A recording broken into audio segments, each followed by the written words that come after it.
Yo, ever since the Loki finale, I was like, yo, I cannot wait to check out the pitch meeting. I know it's gonna be crazy. So now is the time. So if you're watching this, that means you're very familiar with pitch meeting, and then you've seen Loki. If you haven't yet, please go watch it. It's beautiful. It's amazing. So for those of you who have seen Loki, what did you think about the whole series, and what are your expectations for Doctor Strange, Spider-Man, and Loki season 2? Talk to me down below. So, thank you so much for stopping by. If you're new here, the name is Perp the Mayor. Please take your time, look around. If you like what you see, subscribe, share with your friends, and show some love. Let's check out Loki pitch meeting. Spoiler. So, you have a Loki TV show for me? Yes, sir, I do. So we're gonna pick up right from that scene in Avengers Endgame, right? Where Loki grabs the Tesseract during the Battle of New York. Okay. And so he's gonna get picked up by something called the Time Variance Authority, because he messed with something called the Sacred Timeline. So they have to prune this new timeline branch he made. Well, what about all that time travel the Avengers did? Yeah, well, see, the TVA says that was supposed to happen, but Loki grabbing the Tesseract, that wasn't. Okay, but some of the time travel they did was because Loki grabbed the Tesseract. Yeah, well, don't worry about that. Oh, okay, I won't. So they bring Loki to the TVA headquarters, and a robot starts to take his clothes off with some claws. What? But then that doesn't work, so the robot just kind of zaps his clothes off. What are you talking about? Well, sir, if Loki's gonna be the star of a Marvel show, we're gonna have to see him shirtless. That's how this works. Right, of course, that makes sense. And so then this lady, Ravonna Renslayer, wants to kill him, because he's a bad variant. All right. But then this guy Mobius pops in and stops her, and by the way, I was thinking we could get Owen Wilson to play this guy. Oh, people love Owen Wilson. Yeah, they do. Wow, wow, wow. Wow. And this guy's also really into jet skis. I now have a deep desire to see Owen Wilson on a jet ski that I didn't have just a few seconds ago. I know you do. That's the main hook of the show now. Oh, picturing Owen Wilson on a jet ski is tight. So Mobius is gonna show Loki a video of how his life plays out after the Battle of New York. Getting his mom killed, getting close to Thor, getting killed by Thanos. Okay. And so watching this video is gonna completely change Loki into a sympathetic character that can lead his own TV show. He just killed Phil Coulson. Yeah, but he watched a video, so he's pretty much a good guy now. Oh, okay, you're speed running this character development. Yeah, just kind of get it out of the way with a nice little video, which somehow has the same cinematography as the movies did. Well, okay then. And so anyway, the reason that Mobius wants Loki's help is because he's chasing this other variant that keeps killing TVA agents, and it's another variant of Loki. Oh. Yeah, and so then Loki figures out that this other version of him is hiding in apocalypses, because you could do anything there and it won't affect stuff because those timelines are ending anyway. I guess that makes sense. It does. See, Loki and Mobius head to Pompeii, and Loki starts interacting with people right before Mount Vesuvius erupts. Okay, but wouldn't that lead to some of those people dying in different positions than they would have, which would then affect the days of the people that discovered the bodies and create some kind of butterfly effect?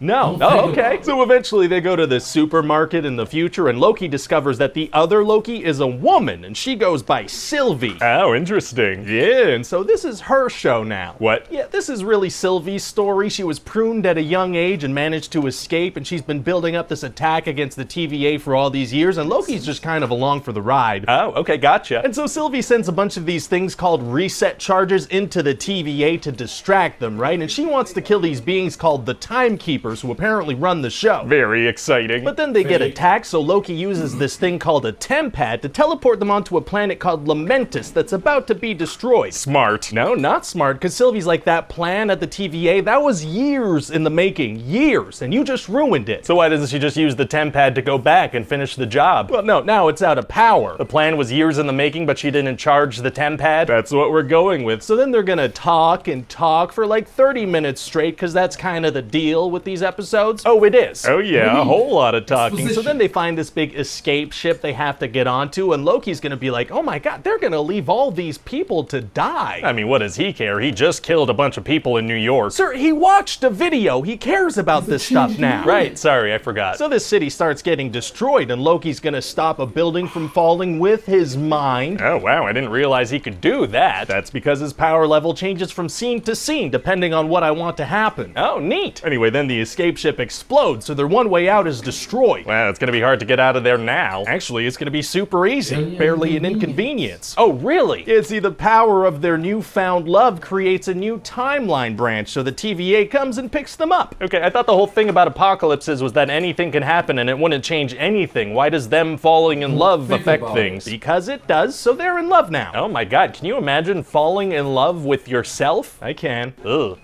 Sorry, I'm not interested. Oh, no, I meant I can imagine it, obviously, since I wrote it. Also, we're not the same person. I have glasses. Right, of course. Anyway, so Sylvie's also gonna reveal that the TVA agents are actually just variants that used to be real people. Oh. And then eventually they find out that the timekeepers aren't even real, and Mobius and Loki are both gonna get pruned. Oh my god, Loki dies? Well, no, because see, we're gonna learn that pruning someone just sends them to the void at the end of time, where a big smoke monster called Eliath is then gonna kill them. Okay, why doesn't the TVA just straight up kill people then? Why the extra steps? Well, because the fans are gonna expect a scene where we watch Loki die only to find out he's not really dead. That's a good point. So Loki ends up in this void place where there are different kinds of Loki variants. Like there's an old Loki, there's an alligator Loki. Okay, does that mean in one timeline Odin adopted an alligator, or that they were all alligators in that timeline? Doesn't matter. What does matter is that we have an alligator Loki now. Fair enough. So what's the alligator gonna do? Eat someone's hand. That makes a lot of sense. So meanwhile, Ravonna explains to Sylvie the whole thing about how pruning sends you to a void, and she also says there's a ship that can bring you there. Okay. But see, Sylvie is smart, and she realizes that she's just stalling for time so agents can get there, and there is no ship. So what does she do? Well, she prunes herself so she can go to the void too. If she decided that Ravonna was lying about the ship, why did she think she was telling the truth about the void and the pruning? I don't know, but luckily she was telling the truth about that one part, so it works out great. Well, fantastic. So then Sylvie's about to be killed by this smoke monster, and Mobius shows up in a pizza car and saves her. How do you know where she was? Unclear, but then they go join Loki, who's been dealing with like a bunch of Lokis. Very fun. And then Sylvie's gonna realize that she can use her enchantment powers on this beast. She's been using them on people all season, kind of like a mind control thing. Literally nobody in the history of time who's ever been pruned has had powers like that. That's what we're going with. Well, okay then. And Mobius is gonna go back to the TVA using a temp pad, and Ravonna's gonna overpower him and escape through a doorway thing. Where's she going? Into season 2, presumably. Oh, okay. So then we're gonna meet this guy called He Who Remains, who's kind of Kang the Conqueror, only we don't know he's kind of Kang the Conqueror yet, only we do because we're obviously gonna announce the casting. Oh boy, so what's he gonna do? Oh, well, he's gonna talk. Oh, yeah, he's gonna talk for like 45 minutes. He's gonna explain everything. It's gonna be like that architect scene from The Matrix. Wow. Talk. And sometimes Loki and Sylvie are gonna be like, why? Or what does that mean? And that'll set up the next rounds of talking. A very talky finale. And so essentially this guy is like, you can kill me, which will create like a multiverse and a huge war, or you can take over and protect the sacred timeline. So what happens? Well, Sylvie does kill him, and then the multiverse branches out into like crazy timelines, and he's like, see you soon. Oh boy, that's massive. It's a massive deal. This multiverse is gonna shape the whole phase of the MCU. This is gonna be such an insane twist. Nobody's gonna see this coming. Yeah, as long as we don't spoil that this is gonna happen in some way. Oh yeah, well, we might do that now that you mention it. What? How?